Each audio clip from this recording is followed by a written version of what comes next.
Yan, nagkulo tayo ng tubig. Ilagay natin yung ating sibuyas, kamatis. Magluluto tayo ng laswa. Kamatis at ilagay na natin yung ating kalabasa.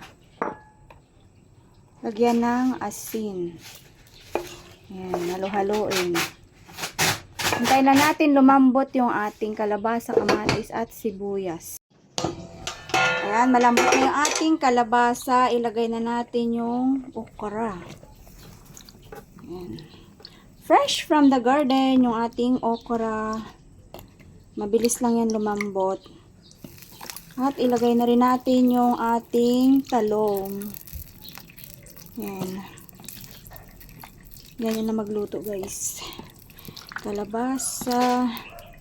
Ayan. Halo-haloin. Tapos, hintayin natin kung luto na yung kalabasa. Ayan, malambot na. Ayan, takpan muna natin hanggang sa maluto yung ating gulay. Malambot na yung ating gulay. Ilagay na natin yung ating alugbati at sili.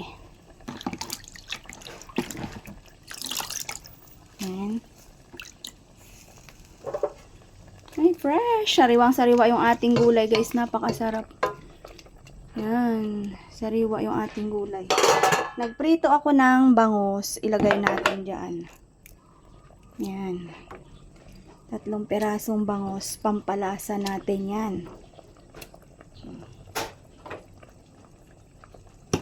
Yan ang ating pampalasa, yung pritong bangus.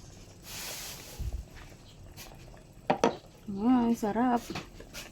Ilagay na natin yung ating malunggay. Napaka-healthy ng ating gulay.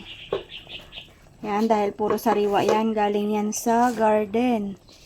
Kalabasa lang yung ating binili.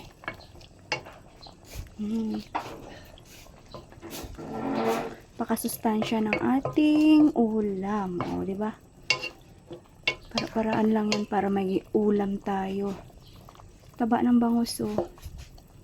Napakataba ng ating bangus. Yan. Fresh from the garden yung ating gulay. Yan na, guys, saglit na kulo lang yan, luto na.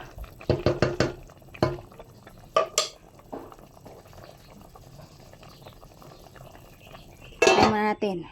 Tikman na natin kung luto na. Sarap ng sabaw. Manamis-namis. Yan na, luto natin gulay. Ihaw din kami dito, guys, ng bangus din. Yan, nilagyan natin ng palaman yan. Kamatis, sibuyas lang. At ayan na, guys, antayin lang natin maluto yung ating inihaw na bangus. Ayan, luto na yung ating laswa, guys. Ayan, napakasarap ng ating laswa. At bangus lang na prito ang sahog. Ayan na, guys, ready na yung ating lunch. Manamis-namis ang sabaw kasi sariwa yung ating gulay galing sa ating garden. Ayan na, guys. Bye-bye.